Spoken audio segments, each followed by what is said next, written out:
Good morning, Illini. Welcome back to a special Healthy Illini podcast episode. I'm your host, Matt Schrock, as always. And I say special because we're dropping on Thursday.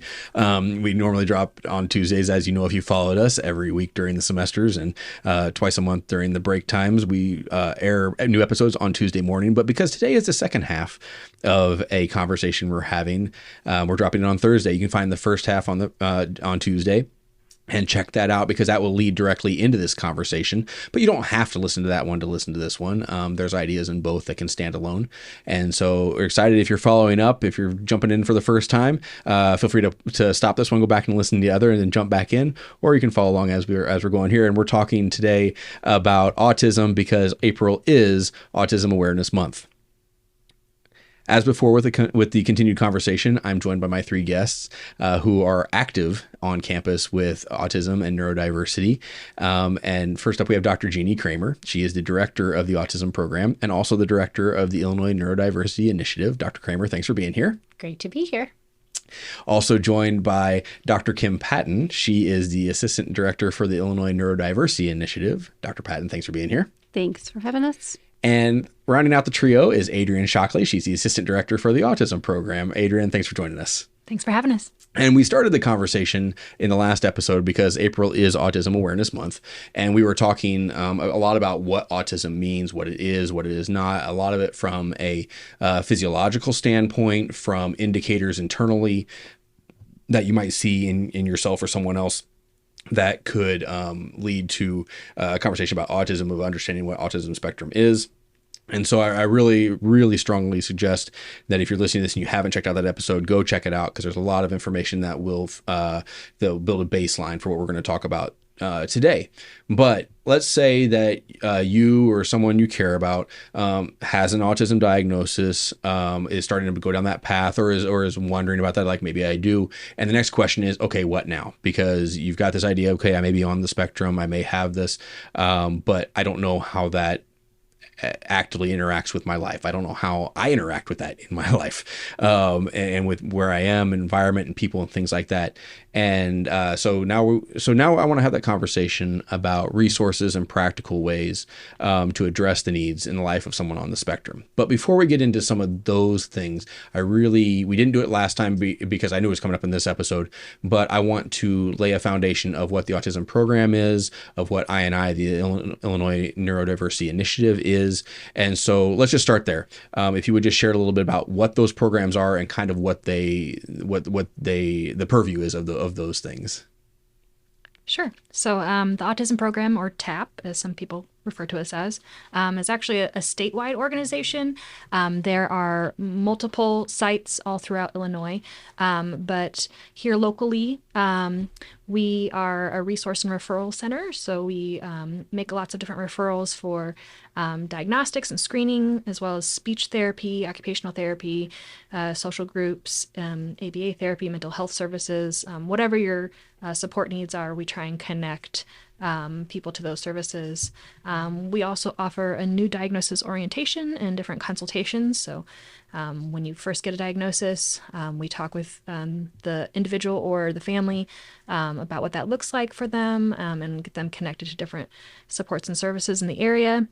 We also have a resource room, so that is where we create a lot of different visual supports, social stories, schedules, anything you can think of, things for social or emotional regulation. And then we also offer different group services. So we have a play group, for example, for preschool age children on the spectrum. But then we also have different group services. And we have, of course, INI. And then we also offer community trainings as well. And all these resources on both of these things and others that we talk about will be in the bio. So if you're curious, click on a website, click on an email. You can get more information specifically to your questions or specific to your needs. You can follow up on those things. One distinction that is important to make is the autism program is a program that's here in our community that is available to the community. Mm-hmm. So if you're listening and you're not a student at the University of Illinois Urbana-Champaign, you can still find resources there that will help, that you can utilize, that that you can implement no matter what your situation is if you're in the area. So on the flip side, we're going to talk about the Illinois Neurodiversity Initiative, INI, and the resources it has, and it's specific to university students. So if you would share a little bit about what INI is and kind of what falls under that umbrella. Okay, so INI is a program that is for students who identify as being neurodivergent, and that includes autistic students. And we provide different supports in different areas. So we have like the five kind of main areas that we provide supports are academic, mental health, we do social connection and things, and employment and parent. And we can kind of talk a little bit more specifically about each of those areas. And I'll let Jeannie kind of talk about the academic supports, because I feel like that's her area that she does a lot of work in. Yeah, a lot of our students know what this term means. Executive function. Executive skills or executive function skills are the things that our brain does to help us keep organized, to plan, to execute a plan, to get assignments in on time, to organize big projects. Generally speaking, neurodivergent people are deficient in some of those areas. So they're the people whose backpacks explode when you open them up, or who maybe want to get an assignment done but can't get started on it. They've been called lazy. They've been called procrastinators, but it's really a difference in brain chemistry in how they can get things done. We offer a course for neurodivergent students who have difficulty with these executive skills. It is called Human Development and Family Studies, or HDFS 199, and Academic Strategies.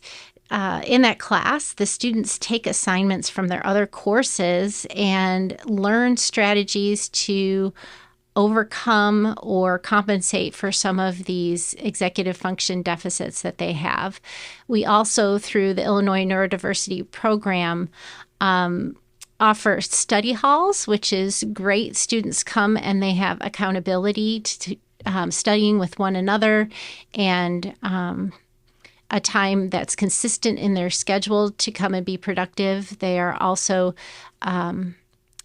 supervised by one of our INI staff. So we will offer support in things like checking emails or helping organize a project or studying for a test. Can you think of anything that I'm missing as far as academic supports go?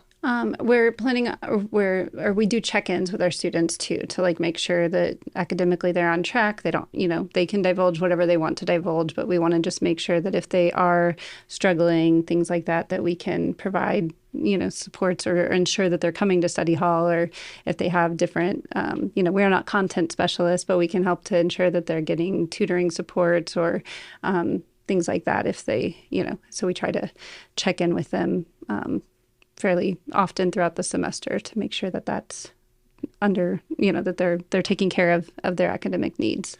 And I really did want to dive into that area of academic and life strategies, that idea, because part of having specifically an autism diagnosis, neurodivergent in general, but specifically as we're talking about autism here in this episode, having that diagnosis, part of it is learning how to navigate it, not only how it affects you internally, but how you interact with the world and how it, how the outside world affects you externally. And especially in a world that isn't often set up to accommodate those kinds of needs. And academic settings, higher education unfortunately is no different, is often set up for the quote unquote average student, whatever that is. But it's for the average experience. It's for the most common experience, which is certainly not what anyone with an autism diagnosis or neurodivergence situation would fall under.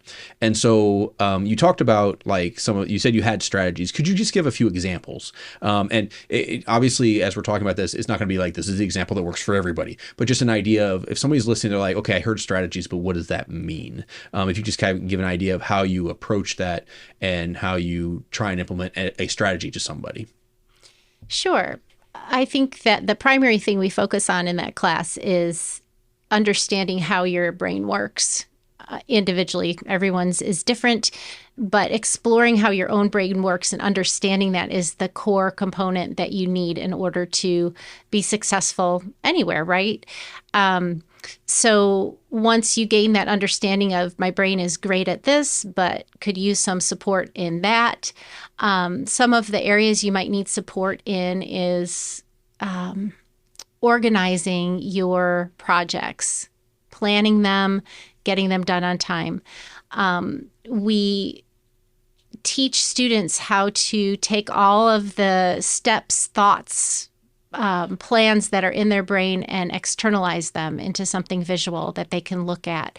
We just held class today, and that was one of the things that the students were reflecting on as a really, really helpful strategy for them to be able to externalize and be able to look at all of the jumbled assignments and to-dos that they have in their brain and put it in a organized and logical sequence. Another strategy that we teach is how to not just look at information when you're studying it, but to really remember it, you need to play with the information. So we talk about different ways of manipulating information as you're studying it rather than just looking at pages. In planning a project, we teach how you have to visualize the end product. What are you aiming for before you can ever even start thinking about the materials that you need or the time it's going to take or the steps you're going to take to get that project done. So that's just an example of a few things that we teach in that class. And those things, one of the things that my daughter hears me, she's a freshman in college, then if you've listened to this program at all, you've heard me talk about her before. But one of the things that I've drilled into her for years is half of, or at least in my opinion, more than half of higher education is learning how to learn. That it's learning how to gain new information, how to process new information, how to retain new information, that sort of thing. And that's what this is, because you're talking about what could be academic strategies, but certainly plays into living situations, into how to shop, into how to look for a job, into how to navigate transportation, things that could be jumbled up if you're trying to find your to-do list, ways to organize your space where you are that helps you be successful at whatever you're trying to do, whether it be academic or just relaxation, just trying to relax in your space. Sometimes how you organize it makes a huge difference. And so you're really, you're teaching those skills that translate to so many different things. And so while you may be learning it in a particular classroom, it's going to become a part of something bigger as you learn those things. So let's say I've learned the way I process. I've learned my skills. I understand that I do really well in this area, but not so well in that area. I understand it. That's great. How do I take that and implement it into my classes? How do I advocate for myself that I know I need these particular things, but the class may not be set up to give me these particular things? Is there a way to then take that knowledge and incorporate it into the interaction with the environment around you? Yeah. Would you like to talk about DRES a little bit, Kim? Sure. So with our courses, and this is where like having a diagnosis is something that it's not. I think that they'll still work with students who are seeking a diagnosis, but for students who do have a diagnosis, they can apply for DRES accommodations.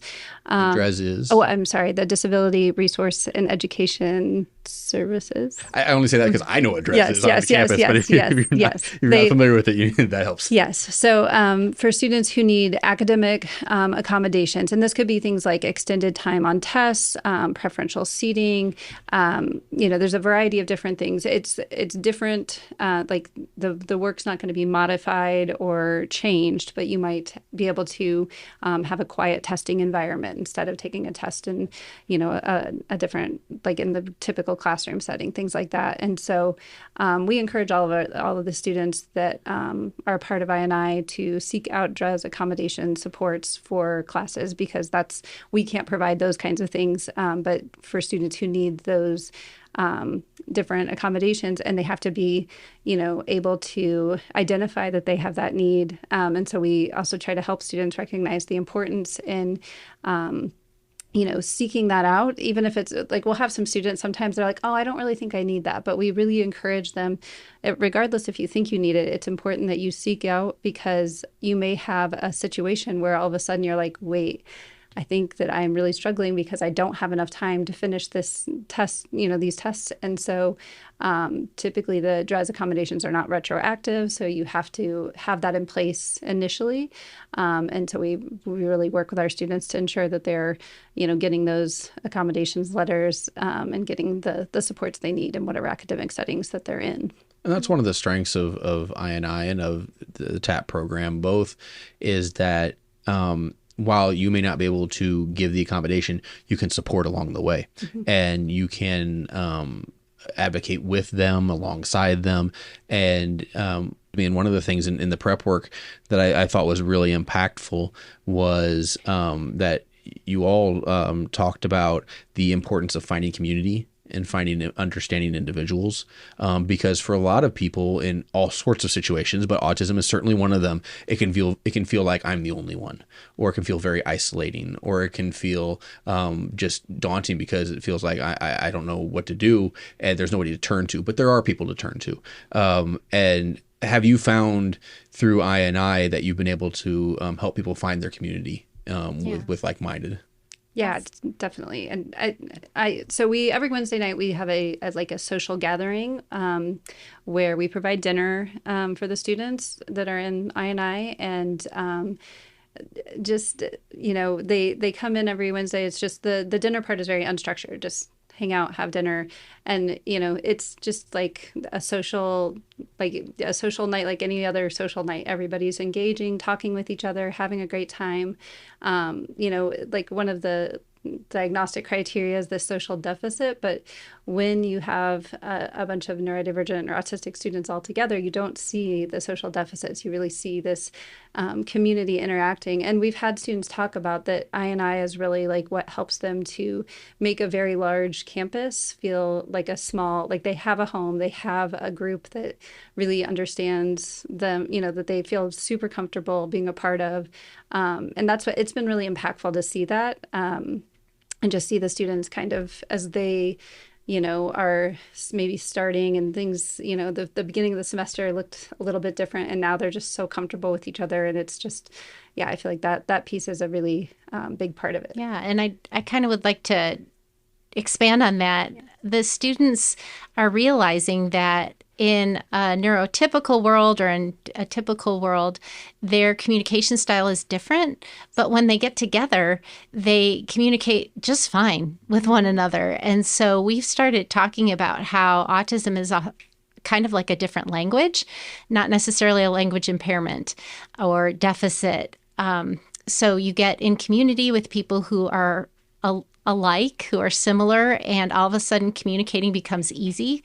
And so we are learning that within that community, it becomes a lot easier to feel connected. And the beauty of that statement that you just made, and it's not a perspective that you necessarily have, but I have, having done Healthy Illini for 3 years now, is that almost exact wording has come up in so many different topics that every student we've come across has said, I needed to find people that I connected with. I needed to find people that understood what I was saying, whether it be race, gender, interests, it doesn't matter what it is. And so this idea of finding community is a common thing for everybody. It's not simply, if you're on the spectrum, this is what you need to find. It's everyone needs to find it. You just have to find it in your own way.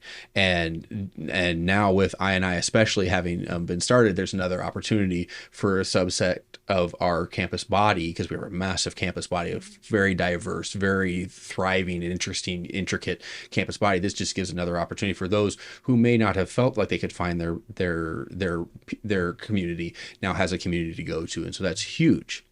So if somebody's listening and they want to be a part of that community, or they want to know more information, what's the contact information? How do they get a hold of you? And how do they get plugged into what opportunities are there to get plugged into, like internships and things like that?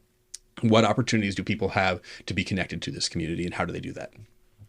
So right now we're accepting applications for incoming freshmen. We have a cohort system. So we will have 3 cohorts, a cohort of juniors, sophomores and freshmen next year.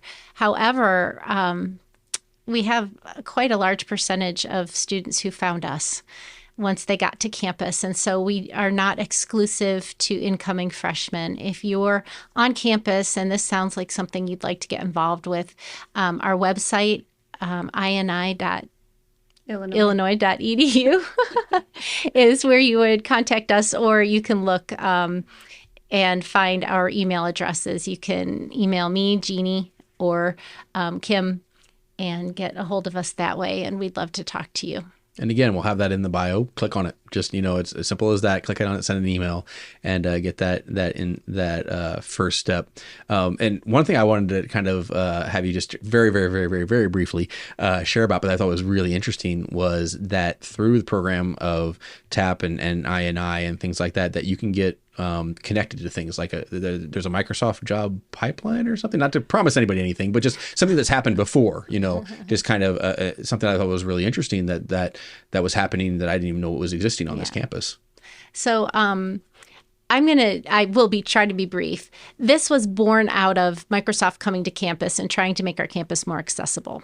And they tasked several different organizations to try to form a pipeline of autistic talent to Microsoft. What we have now is, for our INI students, we have connected with several different employers to offer them exposure to the workforce. And then hopefully, right now we haven't had any direct connections made, but internships through neurodiverse hiring initiatives. Which is a super exciting thing. Very exciting. And as we've seen the understanding and the study and the accommodations for neurodiversity and for autism specifically over this last few years, I anticipate that to increase quickly because people are seeing the benefit, the need, and just being proactive in it. And so, you say it's not happening yet, but I'd be willing to say that's going to happen. It's coming, because this is a thing that is on a lot of people's minds and is an important aspect to be considered. We're working on it, aren't we? Yes, we are. And that's the other thing, that if you have questions or whatever, reach out, because I have 3 people in this room I'm talking to who are very passionate about this subject and want to help people understand, want to help people succeed, want to help people have the resources and the support that they need. So yeah, by all means, reach out, because they are busy, but they will be active and interact with you as well. The last thing I want to look at is just kind of throw out some community resources. Just kind of give a shout out to some things that are also in the community. If you're listening, you may not be a student here at the university, but you're in our area and you're looking for some support or some help. What are some community resources that are out there? Sure. Well, first I want to put a plug out too for the autism program also has an internship course that's also offered through the Department of Human Development and Family Studies. And so if you are a student that's interested in learning more about TAP and TAP services, the internship course offers that, and different ways to connect with the community and offer them supports and resources, create different visual support for the community as well. And then we also have opportunities to get kind of more direct experience as well with the play group and different supports that we provide. But then if you're just a community member interested in different resources, we have a whole list of referrals that we can connect you with for speech therapy. There's a service called Play Project, which is really great. It's play and language for autistic youngsters. ABA services, different support groups like CU Autism Network, CU Able. And if you're an adult on the spectrum, there's a Facebook group called Adults on the Spectrum. And then there's also a new a group through U of I that's called Sib Shops, and it connects siblings with different supports as well. So be sure to look into some of those. We'll have some resources listed for some of those. The one thing we mentioned in the first half of the episode we didn't bring up necessarily in this one is occupational therapy. Yes. That's something else can be referred. And just as kind of a slight plug, if you go back and check out episode 98, we had one that was specifically on occupational therapy. It was not necessarily autism specific, but it was about what occupational therapy is, because you may hear that and maybe think workman's comp job stuff. That's not what it is. Occupational therapy is something different. So go check that one out. That was in January of this year, 24. But you can check that out on episode 98. But that's another resource that you can find there, and we'll have those listed as well. A lot of information, a lot of really good information, and really exciting things that are happening on this campus and in our community. And so I just want to say thank you again, Dr. Kramer, Dr. Patton, Adrian. Thank you so much for being here and being willing to take some time out of your busy schedules to talk to us about autism today. Thanks for having us so much. Here. April is Autism Awareness Month, and so as the conversations are happening in many places, we want to be a part of it as well. We wanted to share some things that are happening in the community, also on our campus, that can be ways that you can find support, ways that you can find advocacy for yourself, just some opportunity to share that that you're not alone if you're feeling those things. If you have a diagnosis, if you're thinking you have a diagnosis, if you're thinking that you're on the spectrum somewhere, that you have opportunity to talk to somebody and to hear a conversation that you could relate to, and hopefully give you some support, and hopefully give you some resources that you can reach out to.